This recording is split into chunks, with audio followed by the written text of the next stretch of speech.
Hello dear students, welcome to Spark Academy. चलिए आज की सेशन की शुरुआत करते हैं।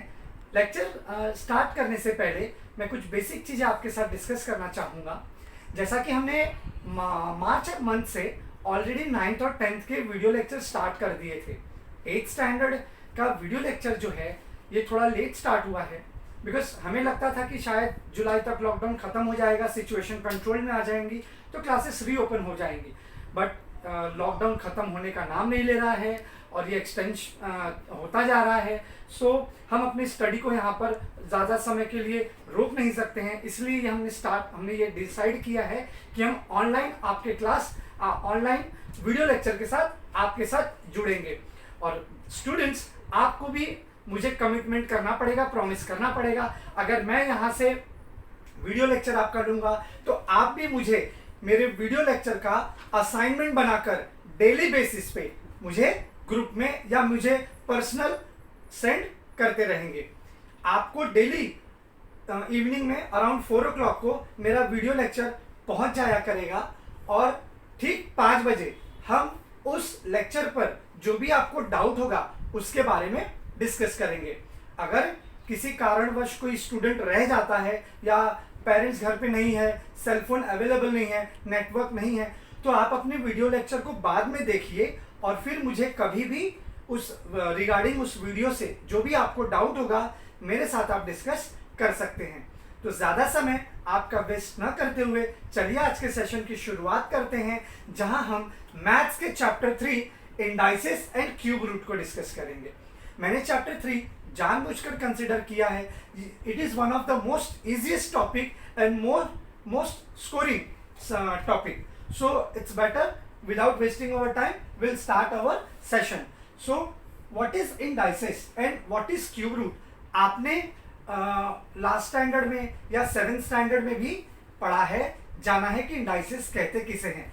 इंडाइसेस बेटा किसी भी नंबर के डिग्री को कहा जाता है या उसके पावर को कहा जाता है। जैसे मैंने यहाँ पे एग्जाम्पल के फॉर्म में लिया है 2, सो 2 का मैंने यहाँ पर डिग्री ले लिया है 4, तो ये जो 4 है ये मेरा इंडाइसेस कहलाएगा।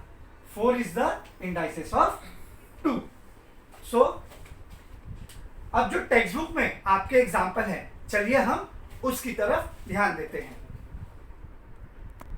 ओके स्टूडेंट, आइए लॉज ऑफ इंडाइसेस को पहले हम जान लेते हैं। लॉज यानी कि इसके कुछ प्रिंसिपल है, कुछ रूल्स है जिसके बेस्ड हम प्रैक्टिस सेट को सॉल्व करेंगे। तो प्रैक्टिस सेट पे जाने से पहले आइए इसके लॉज को देख लेते हैं, that is laws of indices. So here a to the power n और into a to the power n। आपने यहाँ क्या देखा कि बेस जो है दोनों a है, यानी बेस यहाँ पर सेम है, लेकिन दोनों जो टर्म है उनके पावर अलग अलग हैं। तो जब भी बेटा बेस अगर आपस में मल्टीप्लाई होंगे तो पावर क्या होगा? पावर ऐड होगा। लिखेंगे कैसे? a to the power m plus n, a to the power m plus n, यानी जो बेस है वो कॉमन ले लेंगे और जो उसकी डिग्री होगी या उसका जो इंडाइसेस होगा वो आपस में ऐड होगा। तो पहला ऑपरेशन आपको समझ में आया। इंडाइसेस ऐड कब होता है? जब बेस में प्रोडक्ट होगा। तो एक एग्जांपल से इसे समझते हैं। यहाँ पर बेस 3 है और इसका पावर 5 है, इसका बेस 3 है, इसका पावर जो है 2 है। पावर बोलो चाहे इंडाइसेस बोलो। सो बेस 3 है तो मैं कॉमन ले लूंगा और इनका जो इंडेक्स है वो ऐड हो जाएगा, that is 5 plus 2। So answer will come 3 to the power 7। दूसरे एग्जांपल, दूसरे लॉ की तरफ बढ़ते हैं। अगर बेस आपस में डिवाइड हो रहा है तो इंडाइसेस क्या होगा? सब्सट्रैक्ट होगा। सो ए मैं कॉमन ले लूंगा और यहां पर m n से माइनस हो जाएगा। तो इसे एक एग्जांपल से समझते हैं। बेस देखो बेटा 3 3 सेम है, तो मैं 3 एक बार लूंगा और इंडाइसेस जो है वो आपका यहां पर सब्सट्रैक्ट होगा। सो 3 टू द पावर 7 माइनस 9, और 7 में से 9 जाएगा तो बच्चा आंसर कितना आएगा? -2। साइन ऑफ बिगर नंबर लगाना मत भूलना। 9 में से 7 माइनस होगा और साइन ऑफ बिगर नंबर 9 का साइन माइनस है तो यहाँ -2 आएगा। तीसरे लॉ की तरफ बढ़ते हैं। यहां पर आपको दिया है अगर कोई नंबर बेस में है और उसका डिग्री 0 है तो उसकी वैल्यू हमेशा 1 ही आपको लिखनी है। ये फिलिंग द ब्लैंक्स में क्वेश्चन आ सकता है बेटा। तो मान लो मैंने कोई नंबर लिया 5 टू द पावर 0, तो इसकी वैल्यू कितनी होगी? हमेशा 1 होगी। Next, if a multiply by b. अब आप यहां पर देखेंगे आपका जो बेस है वो अलग हो गया। यहां पर बेस सेम था, यहां पर भी बेस सेम है, लेकिन यहां पर बेस a इंटू बी हो रहा है, और जो इंडाइसिस है, जो डिग्री है, या आप जिसे पावर कह सकते हैं, जो पावर है वो दोनों के ब्रैकेट के बाहर लगा है, यानी कि ये जो पावर है ये दोनों के लिए कॉमन है। तो इसे लिखेंगे कैसे? a to the power m into b to the power m, यानी ये पावर इंडाइसेस जो है a के लिए भी जाएगा और ये जो m है b के साथ भी जाएगा। अब अगर मैं इसको एग्जांपल से आपको समझाऊं तो यहाँ पर 5 का पावर जो है वो कितना होगा? 2 इंटू ये जो 7 है इसका पावर कितना होगा? 7 टू द पावर 2। तो ये तो पहले 4 लॉस हो गए। बढ़ते हैं अपने अगले लॉस की तरफ। Okay student, coming to the fifth law, here m to the power minus m। अब यहाँ पर जो इंडाइसेस है वो नेगेटिव है, तो किसी भी नेगेटिव इंडाइसेस को अगर पॉजिटिव करना होगा तो आपको करना क्या है? बहुत सिंपल और आसान तरीका है, और वो ये है 1/a to the power m। आपको खाली क्या करना है? ये जो नेगेटिव है, जो बेस है जिसका इंडेक्स नेगेटिव है, बेस का आप रेसिप्रोकल ले लो। रेसिप्रोकल यानी कि मान लो a/1 होता है, बट डिनोमिनेटर में 1 का वैल्यू कुछ होता नहीं है। सो 1/a का हम लोग ने रेसिप्रोकल ले लिया, 1 न्यूमरेटर में चला गया और a जो है वो डिनोमिनेटर में आ गया। सो ये हो गया 1/a to the power m, और ये जो नेगेटिव m है वो नीचे आके पॉजिटिव हो जाता है। हालांकि डिनोमिनेटर में 1 लिखते नहीं है। इसे एग्जांपल से समझते हैं। अब यहाँ 5 का पावर जो है, इंडाइसेस जो है -3 है, तो इसको पॉजिटिव करना है। कैसे करेंगे? 1/5 टू द पावर 3 पॉजिटिव हो गया। खाली आपको रेसिप्रोकल लेना है, उल्टा कर देना है। अब यहां पर आप देखो, बेस का पावर है m to the power m, और इसके पावर का भी पावर है n, यानी a to the power m, the whole power is n। तो ऐसे नंबर को कैसे सॉल्व करेंगे? ऐसे केस में इंडाइसेस जो है वो आपस में मल्टीप्लाई होगा, इंडाइसेस आपका मल्टीप्लाई हो जाएगा। आइए से एक एग्जांपल से समझते हैं। जैसे यहाँ पर बेस आपका 3 है, उसका पावर है 4 और उसका होल पावर है 5, तो आप उसको मल्टीप्लाई कर दो। आंसर हो गया आपका 3 to the power 20। Second last law, यहां पर जो m है वो इंडाइसेस है किसका? इस पूरे ब्रैकेट के अंदर आए हुए टर्म का, और वो है a/b।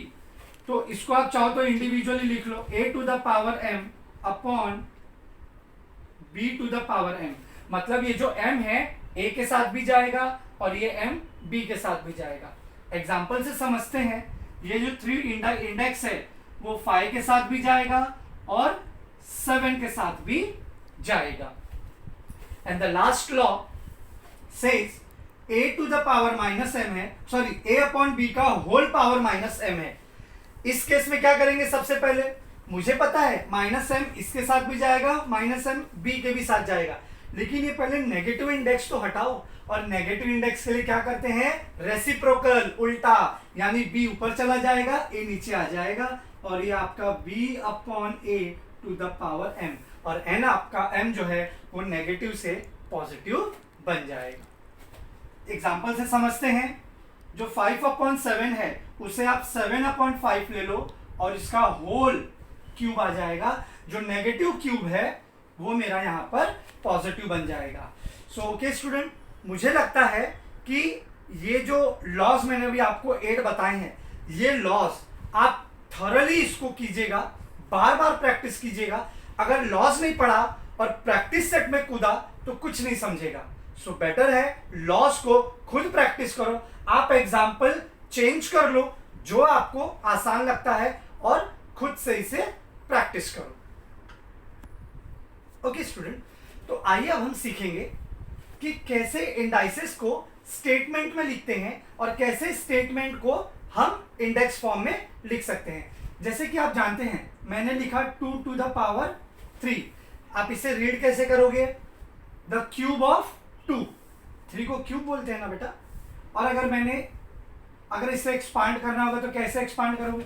क्यूब यानी कि बेटा क्या रिप्रेजेंट करता है कि ये 2 यहाँ पर उतने टाइम आएगा, ये जो 2 है ये इतने टाइम यहाँ आएगा।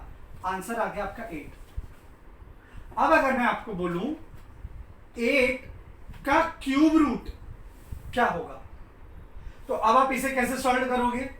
अगर आप इसे इंडाइसेस में लिखना चाहोगे तो ये इंडेक्स फॉर्म में आ गया ना बेटा, ये इंडाइसेस फॉर्म में है, इसको हमने सिंप्लीफाई करके 8 लाया।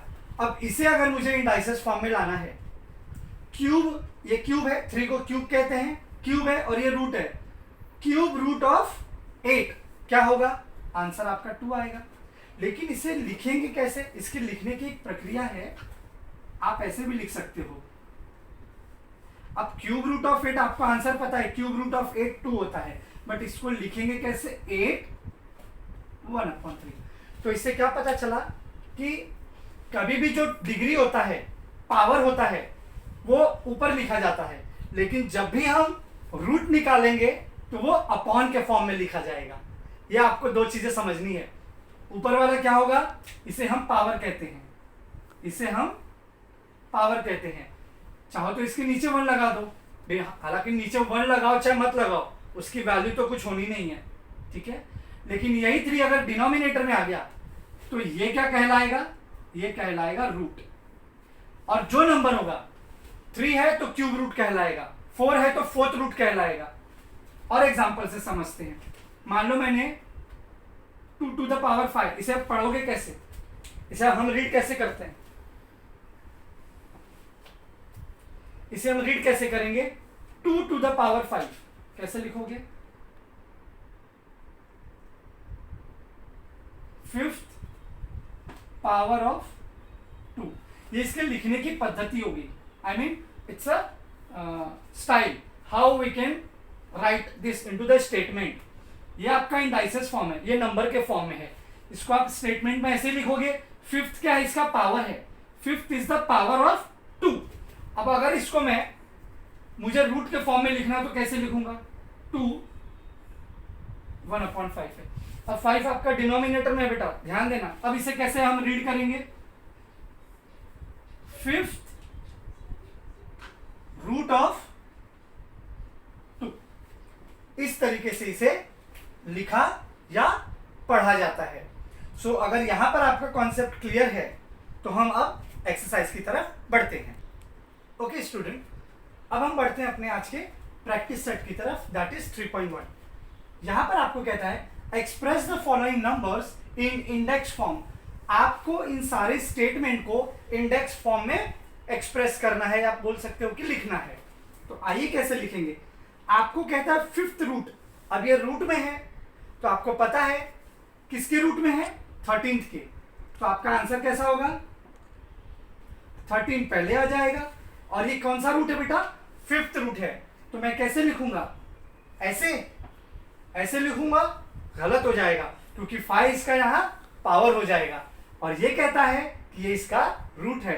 तो रूट के लिए मुझे इसको अपॉन में लिखना होगा, 1/5। 6th रूट ऑफ 9, तो किसका रूट है? 9 का। और वो कितना रूट है? 1/6। So 1/6 to the base 9। 3rd square root, square का मतलब होता है बेटा 2। जैसे स्क्वायर में यानी कि 2 होता है ना, हम निकालते हैं 2 का पावर 2 है यानी 2 का स्क्वायर है। क्यूब मतलब 3। बाकी उसके बाद जो नंबर आएगा वो नंबर आपको यहां लिखना है। स्क्वायर होता है यानी कि 2। स्क्वायर रूट ऑफ 256 कैसे लिखेंगे?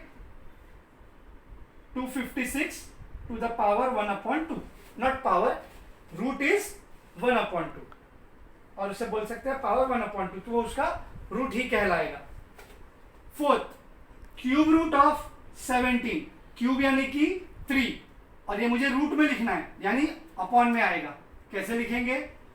17 टू द पावर 1/3, ये इसका रूट कहलाएगा क्योंकि नंबर आपका जो है ये डिनोमिनेटर में जा रहा है, पावर मत कह देना सिर्फ। 8 रूट ऑफ 100, यानी 100 का कितना रूट 8, तो 1/8 and the last 7th root of 30, so 30 और रूट कितना इसका 1/7। सो आई होप आपको ये समझ में आ गया होगा कि कैसे स्टेटमेंट को हम रूट में नंबर में एक्सप्रेस करते हैं। अब मैं क्वेश्चन नंबर 2 की तरफ बढ़ता हूं, जहां पर आपको नंबर दिया है और उसे आपको इस स्टेटमेंट में कन्वर्ट करना है। ओके स्टूडेंट, पढ़ते हैं आज के आखिरी क्वेश्चन की तरफ। यहां पर कहता है question number 2, write in the form nth root of a, यानी आपको यहां पर किस फॉर्म में लिखना है, स्टेटमेंट के फॉर्म में लिखना है। nth रूट, nth मतलब वो टर्म जो आपका ये रूट है, ऑफ a, यानी कि आपका बेस, जो आपका बेस है, in each of the following number. तो आइए इसे जल्दी से सॉल्व कर लेते हैं। nth रूट यानी कि रूट वाला नंबर, और वो है आपका फोर्थ रूट ऑफ a यानी कि 81, ये बेस आपका यहां पर 81 है। सेकेंड 2 है, 2 को क्या लिखेंगे, 2 रूट ऑफ 49 नहीं लिखना है, square root of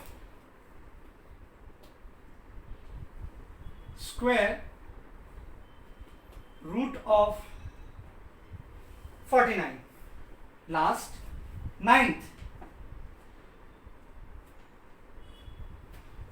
9th root of 512। Fourth 5th root of 15।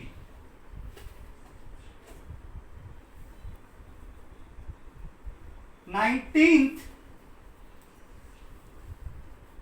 root of 100 and the last 7th root of 6। तो ये जो आपका प्रैक्टिस सेट 3.1 है, बहुत ही सिंपल, आसान और स्कोरिंग है, इसलिए इस टॉपिक को मैंने चूज किया। आप लोगों के पास आई डोंट नो, कुछ बच्चे यहाँ हैं, कुछ गांव चले गए हैं, मुझे पता है आप लोगों के पास मैथ्स की, साइंस की टेक्स्ट बुक है या नहीं है। सो प्लीज़ आप मुझे व्हाट्सएप ग्रुप में बताइए, मैं आपको इन सारे टेक्स्ट बुक का PDF कॉपी, जिसे हम सॉफ्ट कॉपी कहते हैं, आपको सेंड करूंगा, या फिर मैं आज उसको ग्रुप में डाल देता हूं, ताकि आप वहां से टेक्स्ट बुक लेकर इन सारे क्वेश्चंस को वहां से सॉल्व कीजिए। और हो सके तो आप 1 से लेके 25 तक का स्क्वायर और 1 से लेके 10 तक क्यूब रूट और क्यूब को लिखें और याद करें, क्योंकि जब मैं अगले सेशन में आपके साथ मिलूंगा तो इसकी जरूरत ज्यादा पड़ेगी। तो आज के सेशन के लिए बच्चों इतना ही। अब घर पे रहें, अपना ख्याल रखें और इसी तरीके से अपने सेल्फ स्टडी को कंटिन्यू रखें। Thank you so much.